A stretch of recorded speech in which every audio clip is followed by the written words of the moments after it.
मेरे हौसले में इजाफा कर दिया, मेरे अज़म में इजाफा कर दिया कि ये बुजुर्ग अगर मेरे साथ है, इनकी दुआएं मेरे साथ है, तो मैं पहाड़ से टकराऊंगा, डरूंगा नहीं कभी किसी से इंशाअल्लाह। मेरे अजीज दोस्तों और बुजुर्गों, ये मजलिस इत्तेहादुल मुस्लिमीन की मोहब्बत है जिसको ये लोग समझ नहीं सकते। अरे तुम गाली दो, झूठ बोलो, जो करते कर लो, जब तक अल्लाह जिंदा रखेगा हम तमाम को, हम अपनी जमात के लिए काम करते रहेंगे। अब ये तेलंगाना का कांग्रेस का सदर चुंटी को भी पर निकल गए। अब ये बोल दिया कि असदुद्दीन ओवैसी का खानदान महाराष्ट्र से आए। अरे दीवाने, हम महाराष्ट्र से नहीं आए, हम बाबा आदम यहां पर आए तो उनके हमारे अब्बा उन्हों हैं,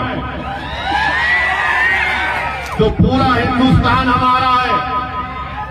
बाबा आदम यहां आए तो अब्बा की जमीन में बेटे का हक नहीं होगा क्या? तुम कहां से आए बताओ? मैं तो बाबा आदम का निस्बत बता दिया, बोलो तुम कहां से आए, किधर से आए तुम? याद रखो, तुम मेरी जबान का मुकाबला नहीं कर सकोगे, मगर आपको बताने के लिए कह रहा हूं कि ये कांग्रेस का ये लीडर जो तेलंगाना की कांग्रेस का सदर है, इसकी ये जबान से निकलना कि ये तेलंगाना के नहीं है, ये आरएसएस की जबान है कि मुसलमान हिंदुस्तान के नहीं है, इस्लाम भारत का नहीं है, इस्लाम बाहर से आया। ये सोच है इस जमात के सदर की। ये यहां के नहीं है, वो वहां के। यही तो आरएसएस गोलवालकर से लेकर पंडित दीनदयाल उपाध्याय से लेकर ये सब तो यही लिखे। क्या लिखा था गोलवालकर ने वी और नेशन ऑफ डिफाइंड में? यही तो बात लिखी थी। आरएसएस के सर संचालक के बयानात पढ़ लो आप, पिछले 40 साल 50 साल पुराने, वो ये कहते हैं कि मुसलमान इस्लाम इस मुल्क का नहीं है, बाहर से आए। तो वही जबान में ये कह रहा है कबूतर। मगर याद रखो, तुम्हारी इन बातों से कोई फर्क नहीं पड़ेगा। हाँ, तुमने तुम्हारे दिल और दिमाग पर जो नफरत है मुसलमानों के लिए, तुमने जाहिर कर दिया। तेलंगाना के तमाम मुसलमानों को बता दिया कि तुम बोलोगे तो गोलवालकर की जबान में बोलोगे, तुम बोलोगे तो दीनदयाल उपाध्याय की जबान में बोलोगे, तुम बोलोगे तो आरएसएस की किताबों में जो जहर लिखा गया उसको तुम अपनी जबान से बोलोगे। तो याद रखो, हम आरएसएस से 70 साल से मुकाबला करते आ रहे हैं, तुम नहीं करे। और ये कौन था ये सदर इनका? 1999 में आपको याद होगा, जब मरहूम सैयद सज्जाद असेंबली का इलेक्शन लड़े, ये कांग्रेस का सदर किशन रेड्डी के साथ काम कर रहा था बीजेपी के लिए। मैं देखा अपनी आंखों से इसको देखा मैंने। कहां पर? ये गुड्डी मलकापुर की मार्केट उस वक्त का इलाका कारवान में था, वहां पर फिर रहा था किशन रेड्डी के साथ। अब हमको बोल रहे हैं, हमको सबक। याद रखो, तुम्हारा पूरा शिजरा हमारे पास है। तुम कब थे 1999 में?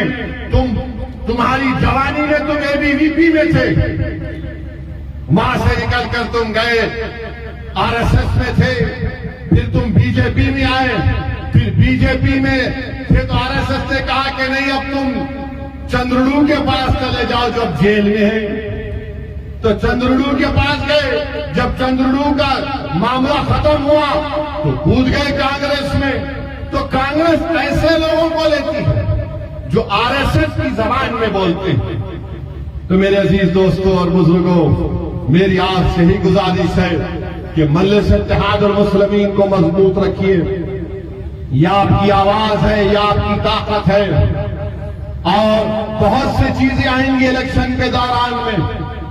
हमारे काम आपके सामने है, कारवान में तरक्याती काम आपके सामने।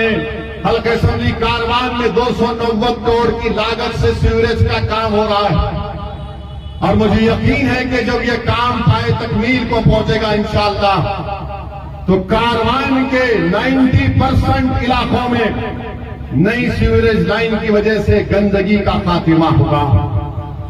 हमारे एमएलए, हमारे अराकीन, हमारे सदर मोतमदीन मेहनत कर रहे हैं कि और तरक्याती काम हो। मुझे यकीन है कि इंशाअल्लाह ताला वो तमाम काम पाए तकमील को पहुंचेंगे।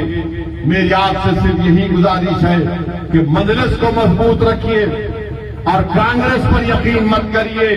मैं देख चुका हूं कांग्रेस पूरे हिंदुस्तान में क्या किया। राजस्थान में आप देख लो कि जुनैद और नसीर को किडनैप करके लेकर चले जाते हैं, जिंदा जला दिया जाता है। जुनैद नसीर को जिंदा जला दिया जाता है और उसके बाद उनके घर वालों को सिर्फ मिलते हैं 15 लाख, अभी तक 5 लाख किए। वही कन्हैया लाल जिसको दहशतगर्दों ने मार दिया, उसको 50 लाख और नौकरी, मगर जुनैद और नसीर को कोई नहीं। कांग्रेस की हुकूमत है। जब ट्रेन के कंपार्टमेंट में एक दहशतगर्द ने मुसलमानों का दाढ़ी और नाम देखकर गोलियां चलाई तो बाजार घाट का रहने वाला एक शख्स उसने उसको शहीद कर दिया। उस दहशतगर्द ने मजलिस के मेले ने उठाया तेलंगाना के असेंबली में। के.टी. रामाराव ने कहा कि तेलंगाना की हुकूमत एस ग्रेशिया देगी, 2 BHK देगी और एक नौकरी उस बेवा को दी जाएगी। एक और मरने वाला बिहार का था, राजस्थान में रहता था। बताओ कांग्रेसियों, जब तेलंगाना की हुकूमत एक मुसलमान की बेवा को जिसको एक दहशतगर्द ने मारा उसको नौकरी दी, 2 BHK दिया, एस ग्रेशिया दिया, तो तुम्हारी हुकूमत राजस्थान में कुछ नहीं दिए। क्यों नहीं दिए? बिहार में नीतीश कुमार क्यों नहीं दिए? तो मालूम हुआ कि वहां पर मजलिस नहीं है। ये यही चाहती है कि हमको डराया जाए, मुसलमानों को डराया जाए, डरा करो हासिल किया जाए। कर्नाटका की मिसाल देना गलत है। ये तेलंगाना है, हैदराबाद है, यहां पर मजलिस है और बड़े बड़े आकर चले गए। हमने बीजेपी की भंडी में पंक्चर लगा दिया तो कांग्रेस को भी इंशाअल्लाह ताला रोकेंगे, पंक्चर लगाएंगे उनको भी। बड़ी बड़ी बातें कांग्रेस कर रही है। अरे मैं कह रहा हूं, अगर आप हिंदुस्तान का संविधान और आइन जब बन रहा था, कानून साज असेंबली के आप पढ़ो, नौजवानों पढ़ो, तुम पढ़ते नहीं हो। कॉन्स्टिट्यूंट असेंबली के डिबेट पढ़ो, जब आइन बनाया जा रहा था। मुसलमानों की अगर आज असेंबली और पार्लियामेंट में कम नुमाइंदगी है तो इसका जिम्मेदार ये कांग्रेस है। ये कांग्रेस है। मैं बता रहा हूं आपको, आप जब पढ़ेंगे उस कमेटी की रिपोर्ट को पढ़ेंगे कि कैसे डराकर मुसलमानों के तहफ्फुज़ात को छीन लिया गया, पॉलिटिकल रिप्रेजेंटेशन को किस तरह उनको गूंगा बनाकर दिखा दिया गया। यही जिम्मेदारी